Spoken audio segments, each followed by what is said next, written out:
Bonjour à tous, notre vidéo critique se fera sur le composite Bulk Fill Fluid de chez 3M. Le site internet de chez 3M est assez complet et contient beaucoup de données sur le produit. Nous avons eu facilement accès aux informations que nous cherchions, notamment à un recueil scientifique très complet en anglais, contenant des informations sur la composition du produit, des tableaux comparatifs, etc. Le matériau est faiblement chargé, ce qui le rend fluide.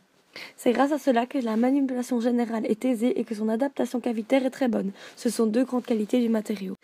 Cependant, le tableau comparatif qui est sur leur site n'est pas très scientifique car leur donnée n'est pas une donnée réelle et les différences entre les différents bulk feeds testés ne sont pas significatives.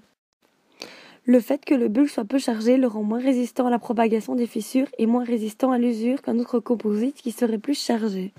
Néanmoins, une étude nous montre qu'il est plus résistant à l'usure que ses concurrents directs sur le marché, mais on ne le compare pas à des composites bulk non fluides. Une autre étude nous démontre qu'il est plus résistant à la compression que ses concurrents, mais de nouveau, la firme ne nous présente pas de comparaison avec un bulk non fluide. Ensuite, toutes les indications cliniques données par la firme ne nous semblent pas justifiées. En effet, la première indication présentée par le site est celle d'utiliser le matériau comme base dans les cavités de classe A ou classe 2. Nous pouvons retrouver cette illustration sur le site internet. Sur celle-ci, nous voyons une cavité de classe 2 comblée par une couche importante de fluide alors qu'il est impossible de reformer un point de contact correct avec du bulk, ainsi qu'une belle anatomie. Le matériau n'est, selon nous, pas indiqué dans les cavités proximales.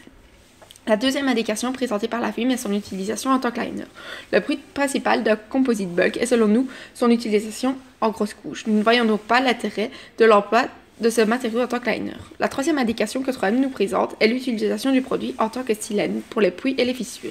Dans les questions-réponses du recueil scientifique, on justifie cette utilisation par sa capacité à être translucide et donc à laisser transparaître les caries ou les fissures sur le composite.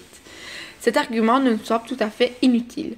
Cela n'est selon nous pas une raison valable pour son utilisation en tant que matériau de scellement. En fait, dans les indications moins fréquentes que la firme soulève, nous retrouvons le comblement des cavités de classe 3 et 4.